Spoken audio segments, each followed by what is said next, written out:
Hoy vamos a ver a unos personajes muy particulares que fueron los sofistas, ¿sí?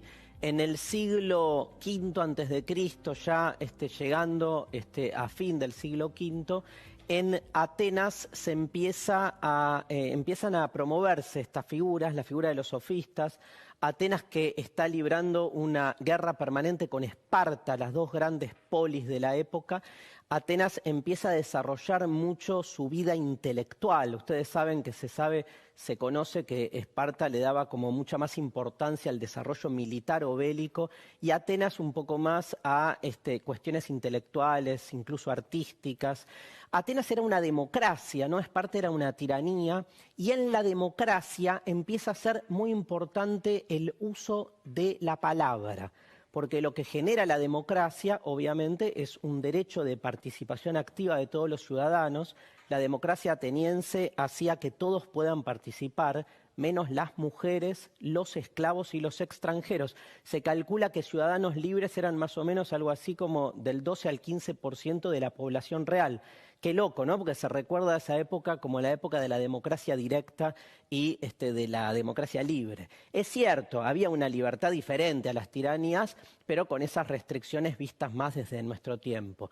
En esa democracia era fundamental el buen uso de la palabra. Y entonces muchos de los poderosos que vivían ahí, que necesitaban convencer a la gente para que los vote, empiezan a buscar maestros que les enseñara a ganar debates, que les enseñara a argumentar. Y ahí aparece esta figura muy particular, que es la de los sofistas, que se convierte en algo así como en maestros de la argumentación. Un sofista era como alguien que tenía ese conocimiento que permitía enseñarte a ganar toda discusión, sin importar, como va a decir Sócrates, si la argumentación llevaba a un buen puerto en términos de la verdad o del bien o de la justicia. Era como tenían la destreza de enseñarte a ganar cualquier debate, y en la democracia de esa época era fundamental ese manejo oratorio, retórico de la argumentación y de la palabra. Por eso eran como muy cuestionados. Por un lado, digamos, eran geniales porque tenían todas las argucias y estrategias para ganar todo debate que se planteara, pero al mismo tiempo se volvían como, digamos, vacuos, vacíos en relación a lo que querían demostrar. O sea, se decía que sabían hacer pasar por débil el argumento más fuerte y por fuerte el argumento más débil. Estrategas de la palabra. ¿Reconoces a alguien en nuestra contemporaneidad parecido? En términos de oficio. Digo, cuando pensamos después el desarrollo en el tiempo de esta actividad, es una actividad bastante polémica, ¿no? Platón, a través de Sócrates, llama a los sofistas mercenarios del saber, porque de algún modo eran personajes que eran pagos, ¿no?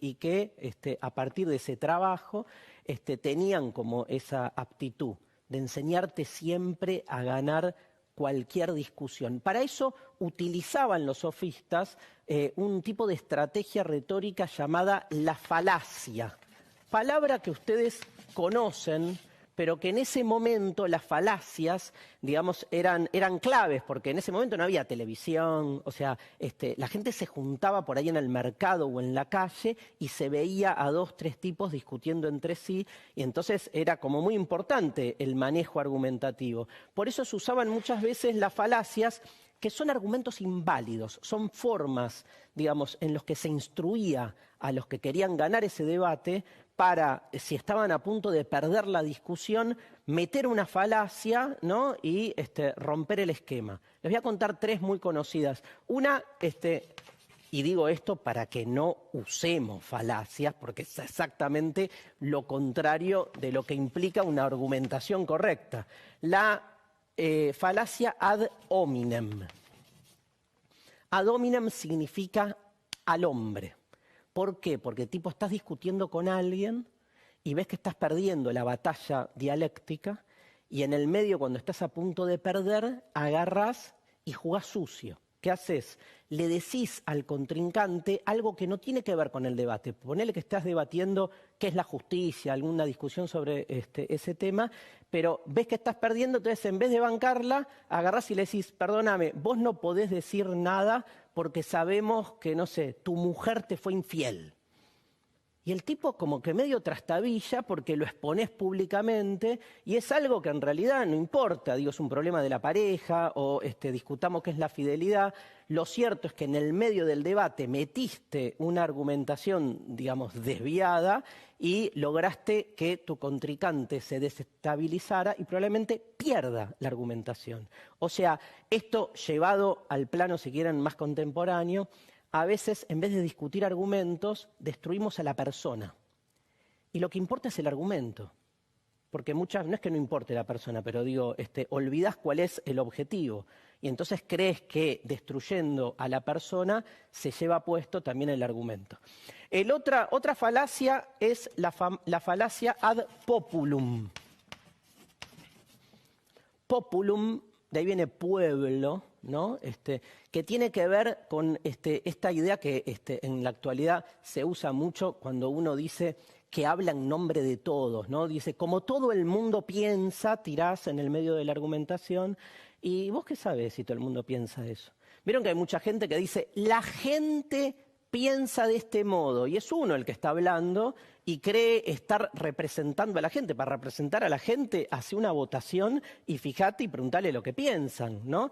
Esto de hablar en nombre de una totalidad y hacerlo pasar, tiene también otra forma que es el argumento de autoridad, ¿no? El argumento de autoridad que es, está comprobado científicamente, y entonces metés la autoridad, ¿sí? En esa época era más común, sobre todo después, decir, como Aristóteles dijo, y si lo dijo Aristóteles, entonces no hay manera de rebatirlo.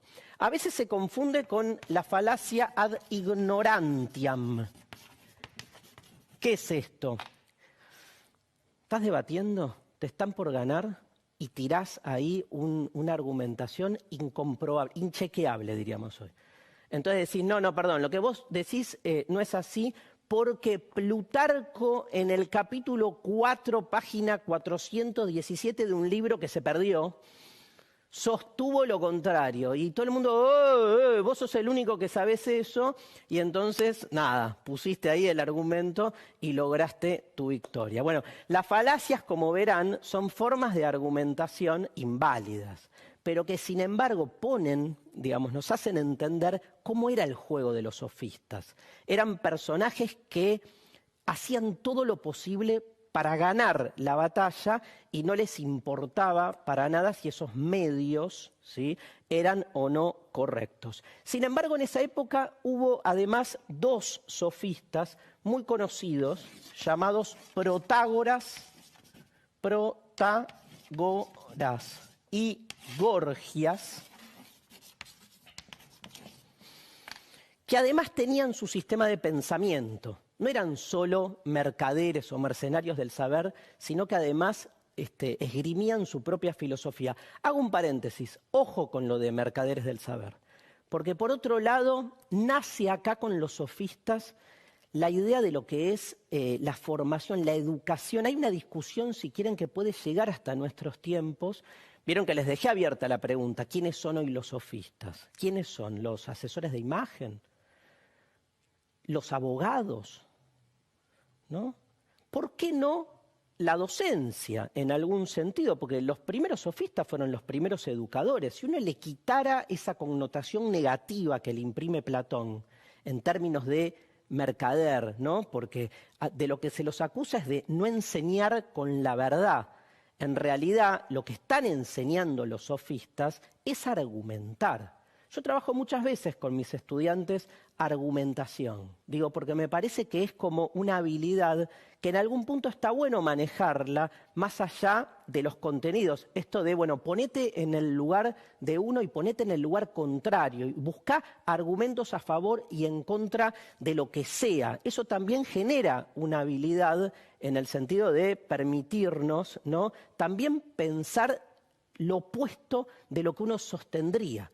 Y eso también me parece fundamental a la hora de pensar cómo actúa nuestro pensamiento. Protágoras y Gorgias, dos de los sofistas claves de esa época, los vamos a ver probablemente en el próximo micro. Es en este contexto en el que surge la figura de Sócrates. Sócrates, piensen ustedes que es el pensador fundamental que inicia el mundo clásico griego, ¿sí? Sócrates libra su lucha contra los sofistas porque él cree que el conocimiento, si no va en busca de la verdad, no es conocimiento, sino complicidad con el poder.